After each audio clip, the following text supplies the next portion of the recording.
আসসালামু আলাইকুম ওয়া রাহমাতুল্লাহি ওয়া বারাকাতুহু নাহমাদুহু ওয়া নুসাল্লি আলা রাসূলিল কারীম আম্মা বা'দ ফাউযু বিল্লাহি মিনাশ শাইতানির রাজীম বিসমিল্লাহির রহমানির রহিম।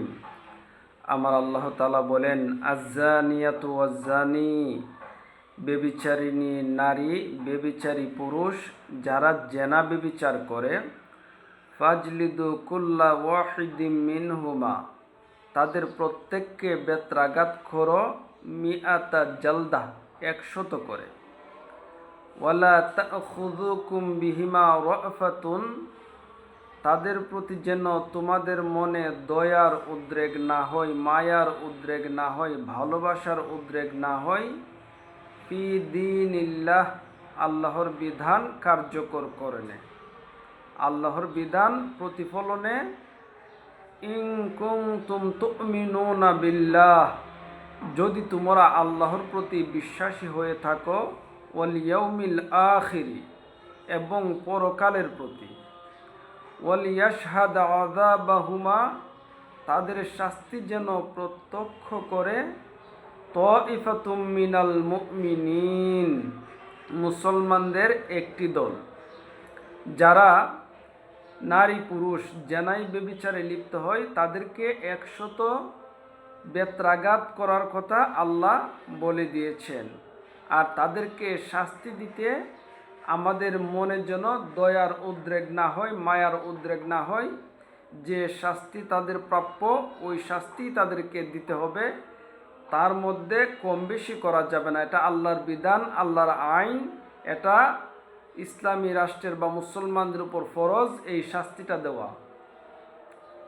হাদিসে এসেছে, খুযু আন্নি, তোমরা আমার নিকট থেকে জেনে নাও যে, তোমরা আমি আল্লাহর কাছ থেকে জেনে নাও যে, ফাকাদ জাআলাল্লাহু লাহুন্না সাবিলা, আল্লাহ তাআলা ব্যভিচারীদের ব্যাপারে পন্থা বাতলে দিয়েছেন, কিভাবে শাস্তি দিতে হবে রাস্তা দেখিয়ে দিয়েছেন। আত-তাইবু বিত-তাইবি, বিবাহিত পুরুষ বিবাহিত নারীর সঙ্গে ব্যভিচার করলে, জেনা ব্যভিচার করলে, ওয়াল বিক্রু বিল বিক্রি, এবং অবিবাহিত পুরুষ অবিবাহিত নারীর সঙ্গে ব্যভিচার করলে তাদেরকে শাস্তি দেওয়া হবে। কি শাস্তি দেওয়া হবে? আল্লাহর রাসূল এই হাদিসের মাধ্যমে স্পষ্ট করে দিয়েছেন। আত-তাইবু জালদু মিআহ, বিবাহিতকে 100 বেত্রাঘাত করা হবে। আত-তাইবু জালদু মিআতিন, বিবাহিতকে 100 বেত্রাঘাত করা হবে। সুম্মা, অতঃপর, রজমুন বিল হিজারাহ, অতঃপর পাথর নিক্ষেপ করে হত্যা করা হবে। পাথর নিক্ষেপ করে হত্যা করা হবে। 100 বেত্রাঘাত দেওয়ার পরে তাদেরকে পাথর নিক্ষেপ করে হত্যা করতে হবে। এটা আল্লাহর আইন, আল্লাহর বিধান। ওয়াল কিবরু জালদু মিআতিন, ওয়াল কিবরু জালদু মিআতিন, আর অবিবাহিতকে 100 বেত্রাঘাত করা হবে। অবিবাহিত হলে তাদেরকে 100 বেত্রাঘাত করা হবে। সুম্মা নাফিউ সানাতিন, সুম্মা নাফিউ সানাতিন, 1 বছরের জন্য দেশান্তর করা হবে।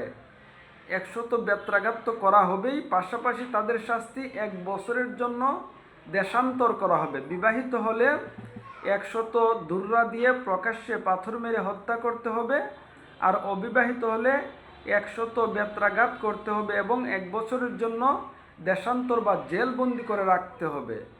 আল্লাহ এই বিধান আমাদের উপর ফরজ করে দিয়েছেন। আমাদের দেশ, আমাদের বাংলাদেশ, ওইটা ইসলামী রাষ্ট্র নয়, ইসলামী দেশ নয়। এই জন্য আমাদের দেশে ইসলামিক আইনগুলা, আল্লাহর বিধান আমরা বাস্তবায়ন করতে পারি না। এটি রাষ্ট্র, এই রাষ্ট্রীয় আইনে চলে, এই রাষ্ট্রীয় বা দেশীয় সরকারের আইনে চলে। ইসলামের বিধান আমরা কার্যকর করতে পারি নাই।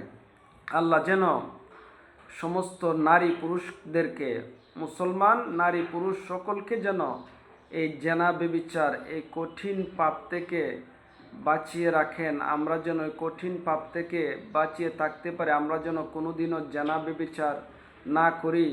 আমাদের ভিতরে যেন তাকওয়া, আল্লাহর ভয় থাকে, আল্লাহর ভয় থাকে। আমরা যেন এইরকম অন্যায় অপরাধ না করি। আল্লাহ যেন আমাদেরকে এই আয়াতের উপর আমল করার তৌফিক দান করেন। সবাই বলুন আমিন।